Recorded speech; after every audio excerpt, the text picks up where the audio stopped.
Anyway, wife never wants sex. Hey, Billy Clownface. Me and my lady have been married for almost 5.5 years and been together over 6 years. I'm 38 and my wife is 32. Before we got married, everything was perfect. And at that time, I thought I had found the girl I wanted to grow old with. Unfortunately, everything went out the window the weekend we got married. The weekend? We didn't have sex before we got married, so I expected her to be ready to go or show some excitement about us having sex for the first time on our wedding night. We got to the hotel, and she just acted like we walked into a grocery store or something. She thought it was weird I was trying to initiate anything sexual with her. Oh, my God. We eventually did have sex, but it seemed like more of a, I guess we can have sex now vibe. The weird thing is, she actually bragged about her sex life with her ex that night, too. What? What did she say? You know, this last guy, I used to really fuck him all the time. Oh, man, we had a great time. So then she got with you. So she wasn't a virgin. So she was banging before. She stopped banging when she met you. And now you're on your wedding night, and she's acting like she's at the grocery store. Okay. Since then, it's been constant rejection. I could probably count on one hand, no more than two, the number of times she has initiated sex in our marriage, and she actually barely initiates any kind of physical affection. So I wonder if she actually did have a great sex life with this other person. There was no honeymoon phase or anything. Sex maybe 3 times a month as newlyweds. Anytime I brought up the lack of anything in our marriage, it always turned into a fight where I was told, "You make me feel like a failure as a wife. We are married now. We are past all that. That stuff is for teenagers, and I didn't get married to have sex." Okay, something's going on with her. Did something happen to her when she was younger? Is she gay? You know, that could be a thing. Maybe she's trying to make her parents happy and is living, you know, a life she shouldn't be living. Does she not? Do you have halitosis and she doesn't know how to tell you? The sad thing is, over time, she has let a few things about her past relationship that lasted 6 years or so come out, and she made it seem like she had a long sex life with this other guy. She had the honeymoon phase with him and pretty much got all the sex she wanted before we got married, and now just wants a roommate that will pay the bills. She will let me have sex with her once a week, but definitely nothing more. To her, once a week is enough, but if I want anything more than that, she claims I just demand sex from her all the time, and I'm needy because I want a wife instead of a roommate. As a Christian, I don't want to get a divorce. Well, as a Christian, Catholic Church falls under the umbrella of Christianity, and look what they did. Okay? We also had crusades as Christians and did horrible things to Muslim people and all that stuff. So, I mean, listen, if you're not happy, get out of it. He said, but I also don't want to be 45 in a marriage that lacks any kind of intimacy either. At what point do you think it's okay to bail and find someone else? I'll tell you this right now. Your heart, your soul, and everything that makes you an alive person has already left this marriage. I'm sorry that this happened to you. I know it's going to be painful. Just get the fuck out. And I'm telling you, this time next year, you know, you're going to be looking back going, what in the fuck was that? Thank God I got out of it. And you're going to be happy as hell. Even if you're single, you're going to meet a woman that likes to have sex with you. And it's going to make you feel good. Nobody should go through that. That constant rejection and dealing with that, okay? This is just like, you know, there's a guy out there for your wife, but you ain't it. So, you know, you're making her feel a certain way. She's making you feel a certain way. It's not going to get better. So, you know, and you don't want to be old thinking like, I should have just got out of it. Why the fuck did I do that? And another thing, too, how the fuck are you going to have a kid if you're having sex once a fucking week? You know, if you want to have a kid. I don't even know if you want to have a fucking kid, but, you know, you got to bang away that week when she's ovulating there. All right, shark or lion? Hey there, Billy the freckled butthole Burr. I have a question for you. I listened to your segment on sharks the other day and wanted to know if you had to choose, gun to your head, being eaten by a shark in the open ocean, oh my God, or be eaten by a lion in the bush? Ah, dude, that's the easiest question ever. He goes, I know either way you're going to get eaten. However, my thinking is that it would be better to get mauled by a lion than a shark. At least with the lion, you don't have to fight drowning as well. I would like to know what your opinion is on this very important topic. Love to stand up in the podcast. Well, thank you. Keep well and go fuck yourself. A South African fan. Shout out to South Africa. A lion all day long. And I am basing that on, Siegfried and Roy.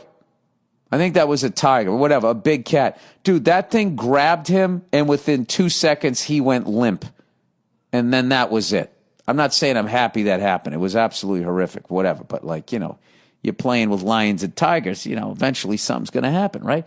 So he just went fucking limp, choked out immediately. What I love about cats, big fucking cats, is it's over. They grab you, you're like, and then they just clamp down and they choke you out. You ask any MMA person, they would rather get fucking choked out than knocked out. They don't want to do, it's just, you go to sleep. Then you woke up, I lost. Oh, okay.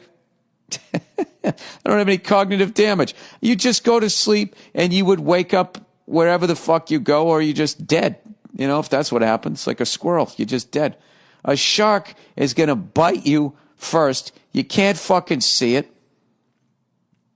It's going to take a bite out of you to see what you taste like, to see if there's any sort of threat there. Oh, my God. Then it's going to pull you under the water as you're fighting to breathe and stay above the water. Not even close. And the fucking loneliness of being out in the middle of the fucking ocean. Oh, my God. You can take that shark thing any fucking day, I would almost, if you said, would you rather get killed by a lion or just bitten by a shark? But you're going to live. I know survival, I would have to choose the shark, but just going, okay, it's going to happen, and they drop you in the water, just waiting. Fuck that. That's why I can't stand bears. As much as I love a bear, the fact that they just don't grab their prey by the neck and put them out of their misery. They just fucking hold them down like a big dummy, and just start biting fucking, it's terrible. I don't want to get mauled. I want to get choked out. That was an easy one. Absolutely fucking easy. All right. Do I deserve to marry a rich doctor? Well, don't marry the person because he or she is a rich doctor. Marry him because they treat you right. Then the benefits, you married a smarty that's bringing home the money there. All right. Hello, Mr. Bill, best comedian in the world. Burr, look at that. I get a compliment. I'm a 25-year-old guy from Morocco. Oh, my God, Casablanca. Who's lost and don't know what to do and need your take on this. I met this young lady 6 months ago, and we're in love. She's an amazing, nice, and motivated young lady. She's on her 4th year in medical school. Dude, you hit the fucking lottery. She's amazingly nice. She's motivated. She's super smart. Well, I work in an office job that doesn't pay really well and has no future. And she's fucking cool. She likes you for who you are then. The thing is, I've been panicking lately because I feel that I haven't found a path or what I want to do, and maybe I don't deserve her. Oh, Jesus Christ. She's from a rich family full of doctors also, and she's seen and experienced a lot of things while I never did shit and struggled to have a good dinner out during the weekend. We're planning to spend our lives together, and she loves me for who I am. Yes, she does. Dude, don't fuck this up. Okay? If anything, go to her and tell her how much you admire her, that she found her path, and that, and tell her how you feel.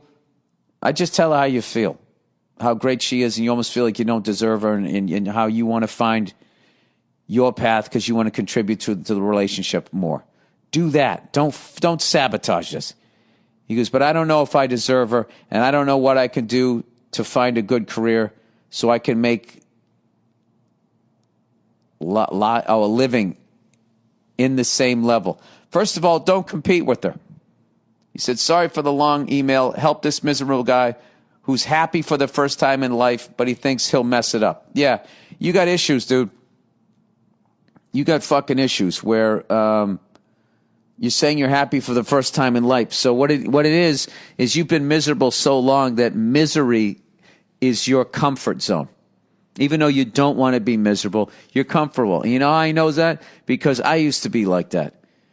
You know, I grew up in a very volatile, crazy fucking situation and world and all of that type of stuff.